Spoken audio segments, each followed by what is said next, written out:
and how, when, where, and how. So as we learned in our previous sections, the history, this year's of history is the modern history, which has run in between our 1752 and 1950. Modern history,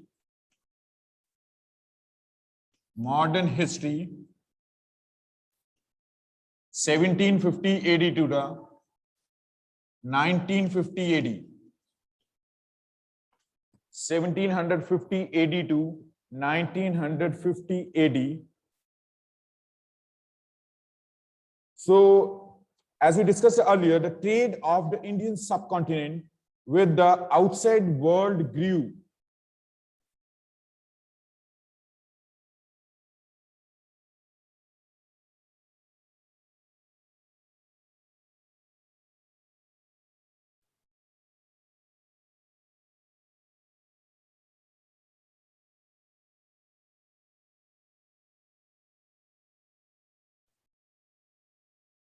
Yes, Jayant, what do you want to say? Sir कल एक exercise में last रह गया metals and non metals का difference, वो करवा दो. Yes. So differentiate between the metals and the non-metals. Differentiate between the metals and non-metals. Differentiate between metals and non-metals. So metals, first point, metals. Metals are contains the, or a metallic minerals are contains the, metallic minerals are contains the metal content. Metallic minerals are contains the metal content, whereas the non-metallic minerals do not contain the metals. Non-metallic minerals do not contain metallic, non-metallic minerals do not contain metals. Done. Second point, metals are the good conductor of heat and electricity. Metals are the good conductor of heat and electricity. Heat and electricity. Whereas some non-metallic minerals, non-metals, they do not as the good conductor of heat and electricity. Next, third, metals are ductile in nature. It can be as a mold in any of our shapes. Metals can mold in any shape, whereas the non-metals not possible to mold in a shapes. Fourth one, done. Metals can mold in shapes, ductile in nature, whereas the non-metals do not. They do not mold in any shapes. They are non-ductile. Non-metals are non-ductile. D-U-C-T-I-L-E, ductile. Ductile spell as D-U-C-T-I-L-E, ductile. Non-ductile. Non-metals are non-ductile in nature. Non-ductile in nature. Fourth, metals. Metals are known for its shine and luster. Metals are known for its shine and luster, colors, luster, whereas non-metals, non-metals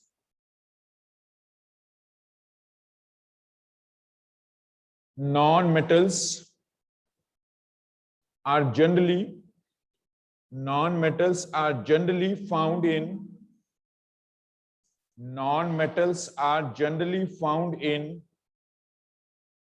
non-metals are generally found in all the three states, solid, liquid, and a gaseous. Solid, limestone is a solid, gaseous as a natural gas, petroleum is a liquid. So all these three states are available in a non-metals. Non-metals. Next, Metals are extracted through metals are extracted through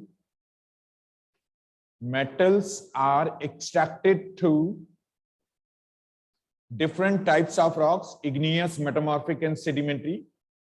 Bauxite extracted through the sedimentary rocks, iron ore from the igneous rocks, copper from the metamorphic rocks. So metallic minerals or the metals which are extracted through the igneous, sedimentary, and the metamorphic rocks, whereas the non-metals generally extracted through the sedimentary and metamorphic rocks. Sedimentary and metamorphic rocks. Sedimentary and metamorphic rocks. Sedimentary and metamorphic rocks. Then examples: metals, iron, bauxite, which are categorized under the metallic minerals, whereas the non-metals, mica, gypsum, limestone, mica, MICA, gypsum, GYPSUM, gypsum, are categorized under the non-metals. They are categorized under the non-metals. Clear? So let's see what has remaining now. So the distinguish done, give reasons done. Now the MCQs. 3 MCQs are also given here. 3 MCQs. First MCQ. Which one of the following is not a characteristics of minerals? Characteristics of minerals. So Khyati, what is the answer of the first MCQ? Khyati Khurana. Which one of the following is not a characteristics of minerals?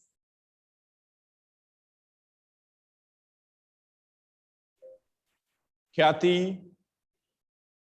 Then some are inexhaustible and some are exhaustible. Some are inexhaustible, but the 4 options are marked here. They are created by the natural processes. They have a definite chemical composition. They are the inexhaustible and their distribution is uneven. So which one of the following statements are not correct in relation to the minerals? Their distribution is uneven. Their distribution is uneven. But I think the minerals are unevenly distributed over the earth. Yes, Jayant, what is your answer? They are inexhaustible. They are inexhaustible.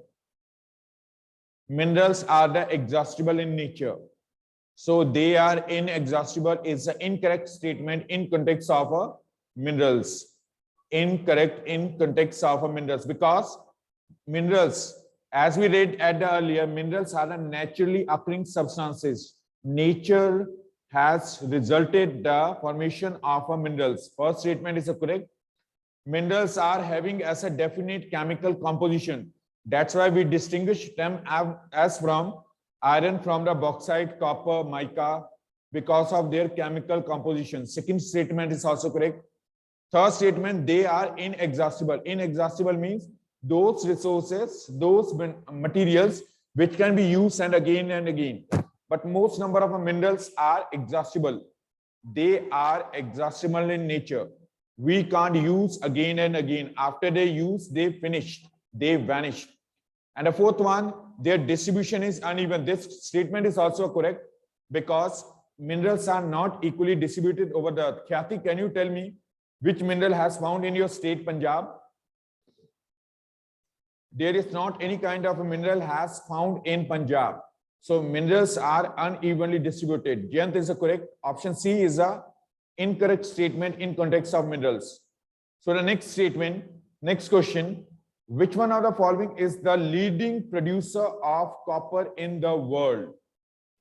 Leading producer of copper in the world. Leading producer of cotton in world. Ishan will answer. Ishan. Ishan, raise your hand. Ishan. Yes, Manasvi. A child. CHILE. Can you tell me in which continent of the world the child has located? Manasvi. Child located in which continent of the world?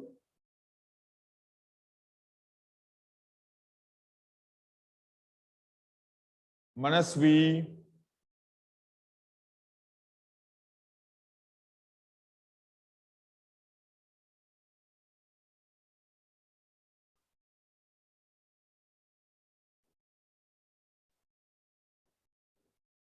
Yes, Khyati. Khyati. Khyati, can you tell me child has located in which continent of the world? That's the South America. South America. South America. So this is as the copper. South America, child. So the next MCQ, third MCQ. Third MCQ. Ishan, raise your hand. Which one of the following practices will not conserve the LPG in your kitchen? LPG in your kitchen. Ishan.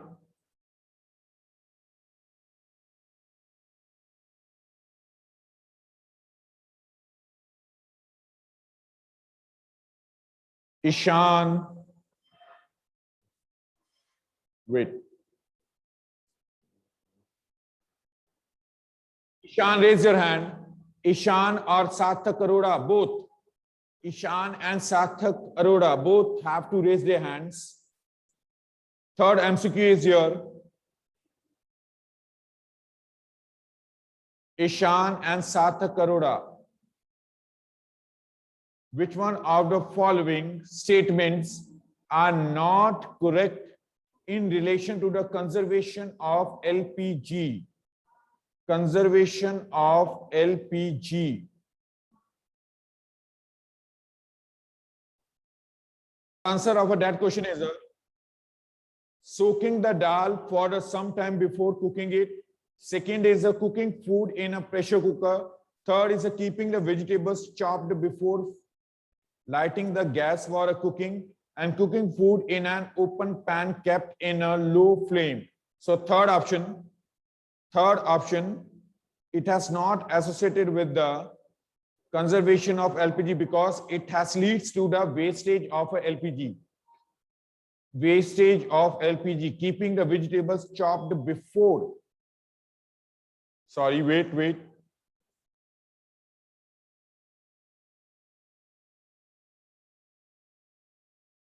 Option D, question number 3 MCQ, their option D is not related with the conservation of LPG. Conservation of LPG. It is not related with the conservation of LPG. Japji, D option. D for doll. D, fourth option. It is not related with the conservation of LPG because when the ladies, women, it will be as a cook the food on an open, low flame on an open pan. It will be take some more number of the minutes. Time, it will be as a time consuming. More time means as the wastage of a resource. Wastage of LPG.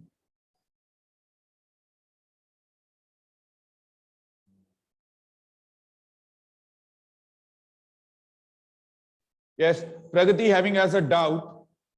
She's doubt is related with the civics that why do we think that the national movement supported the idea that all adults have a right to vote? All adults, they access towards the right to vote. It means the freedom strugglers, why do prefer right to vote in their country? Because through the right to vote, they can take part in a decision making. They can contribute in decision making. That's why they favor the right to vote. First is they can take part in a decision making. During colonial period, Britishers not allowed Indians to take decisions related with their life. First point. Second point, through the right to vote, people can represent themselves in political system.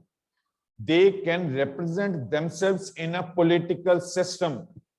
If the right to vote has given, then the people will cast a vote only on such people, such candidates which are beneficial for them, which will be work for them. That's why the right to vote is a necessary, supported by the freedom strugglers. Clear? Third point.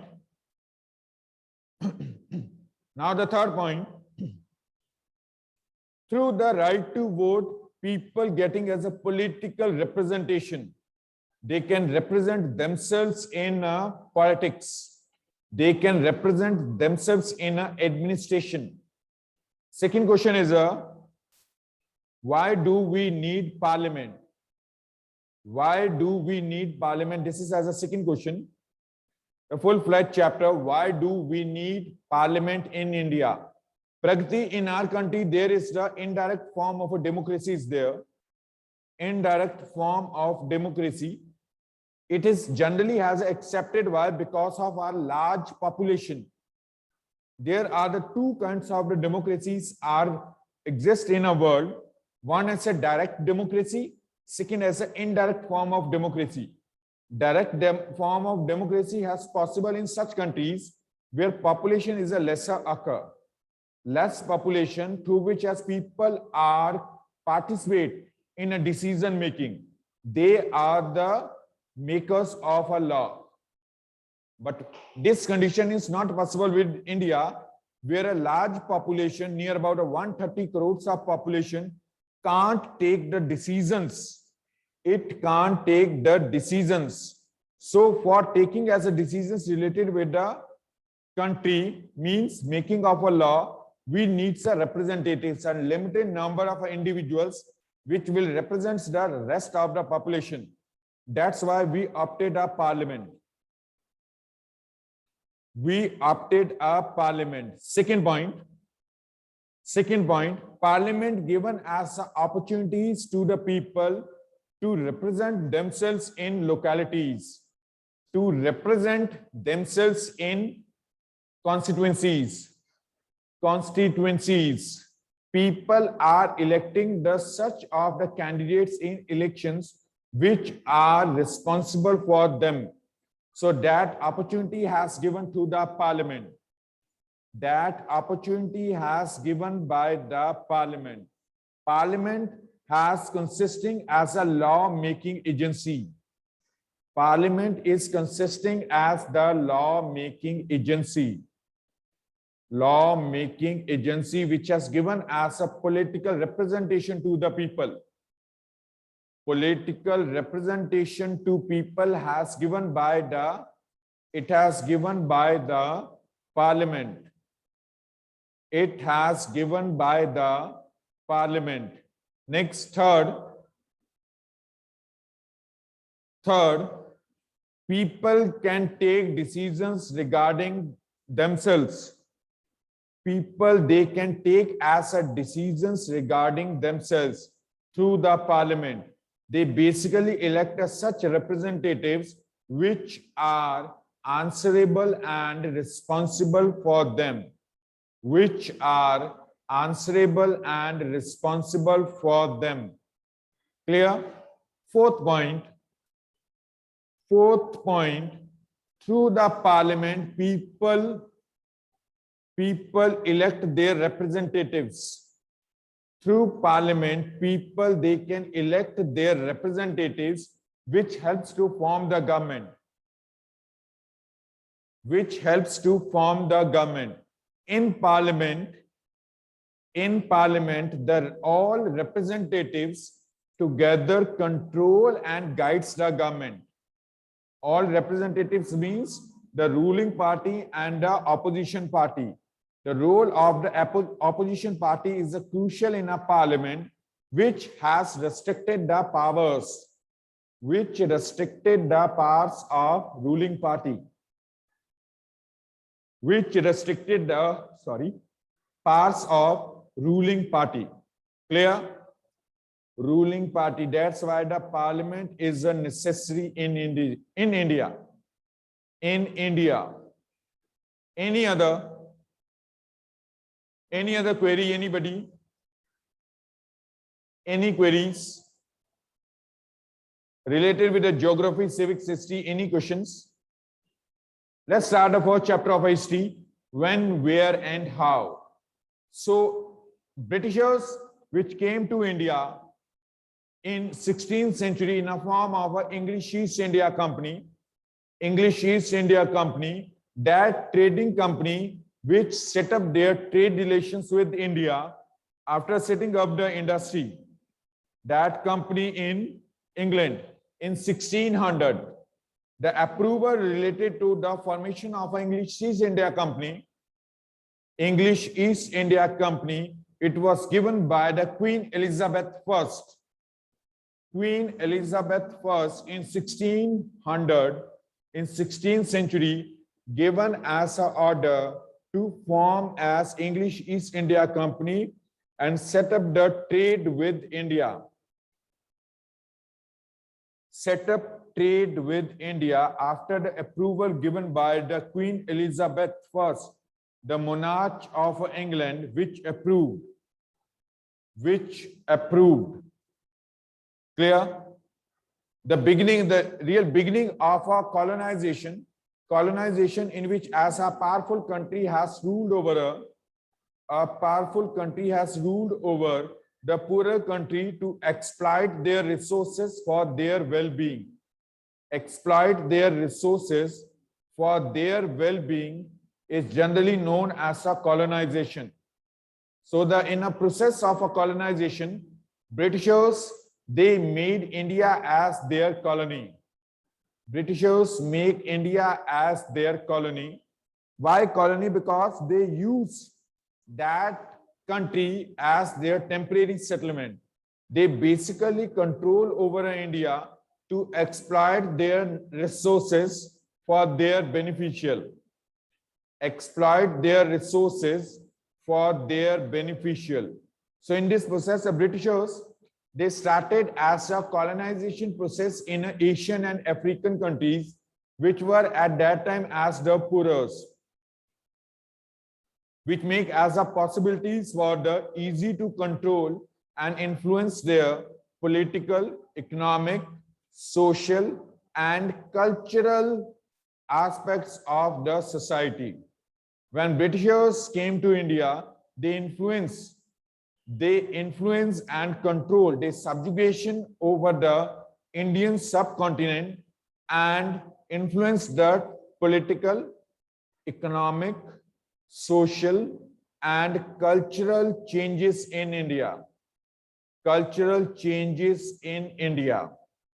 Clear? So that regarding as a categorization of Indian history, in this relation, the first, James Mill, it was given as a division of Indian history based on the religions in 1870. In 1817, James Mill published their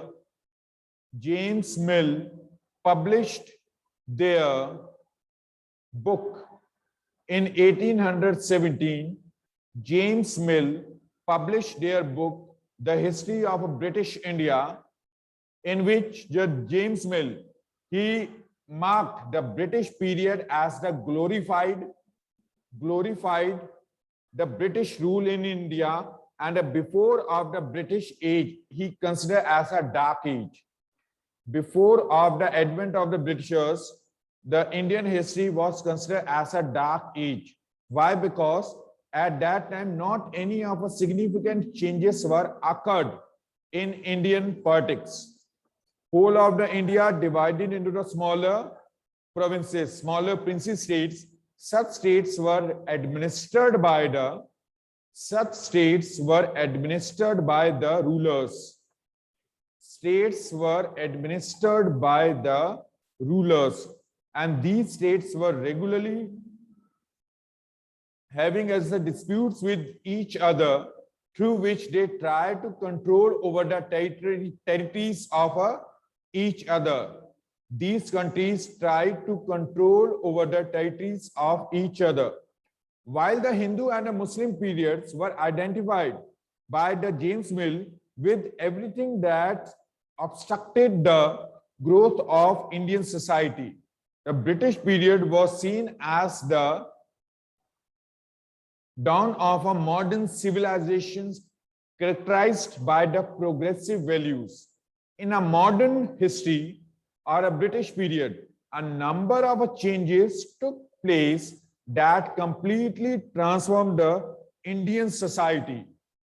It completely transformed the Indian society. This period was characterized by urbanization, development of fast means of transport and communication. New industrial techniques were introduced, set up the newer industries in India, and the British were also regarded as responsible for the introduction of uniform and modern administrative structure throughout the country. So why does, as the James Mill, consider the British age as the glorified age? Because it was the age in which as significant changes occurred or done by the Britishers in Indian history, in Indian politics, Indian economy, Indian society, and Indian culture. A large number of changes took place by the Britishers, which were earlier not possible to occur. James Mill's views drew the wholehearted support from dominant section of British administration and historians, which were known as Anglics. Anglics were those British officials which favored Anglics, Anglicis. Anglics were those company officials or the British officials which favored favor British age. Those who thought that the Britishers can only make possible changes in Indian society. So James Mill was an Anglic. So later in stage, the historians have questioned to the periodization of Indian history given by the James Mill, in which they criticized the James Mill's classification of Indian history, which was based on religions. The first criticism, it was that the James Mill's categorization of Indian history, it ignored the significant historical developments. It ignored the significant historical developments in India. At that time, when the Britishers entered in India, yes, Jen? So what are the spellings of Anglics?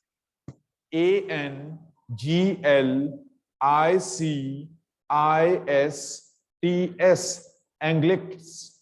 Anglics were those who favored that the British policies, who states that the Britishers can only make the Indians modernize. They can only make the Indians as the modernized. Clear? So the first criticism which was raised by the other historians in relation to the periodization given by the James Mill, that James Mill ignored as a significant historical developments occurred in the past of India. For example, the Sultanate period, the advent of the Bhakti movement and the Sufi movement. These took as a drastic changes in a social life of Indians. So such kind of developments were ignored by the Britishers. That's why the historians, they criticized the periodization given by the James Mill. Second, James Mill's periodization based upon the religions of the rulers. It ignored the common faiths of people. Means when the Muslim rulers ruled over Delhi, at the same time, there were the Hindu people were resided in a Delhi. Hindu, Jainists, and the Buddhists, they were resided in a Delhi. So their beliefs, the common beliefs, were ignored by the James Mill. James Mill only given as an emphasis over the religion of our rulers for their categorization of our Indian history. Third is, even the rulers in ancient India did not share the same faith. The historians pointed out that diverse faiths have coexisted in India. Diverse faiths coexisted in India. In a period, fourth one, in a periodization given by the James Mill suggests that the beliefs of a common people do not matter at all. They challenged the Mill's periodization and pointed out that the British period was not all enlightened. It has their darker face also, because the revenue policies which were introduced by the Britishers, it made the Indians as the deprived. It impact on the economic status of the Indians. It was not as a constructive in nature. It impact as a bad on economy. Clear? It impact on a bad on economy. The other historians, they thought that the British age affect the liberty of